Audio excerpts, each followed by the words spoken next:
சரியும் தேவதூதன் வந்து அந்த வரத்தை கொடுத்தானா.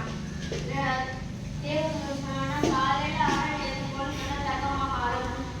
அரசு படுத்து எப்படா காலையில் எங்கேயும் நினைச்சிட்டு இருந்தாரு. ஏன்னா அவருக்கு ஆர்வமானனால எல்லா பொருளையும் தொட்டாரு. தொட்டோடனே தங்கமா மாறிடுச்சான்.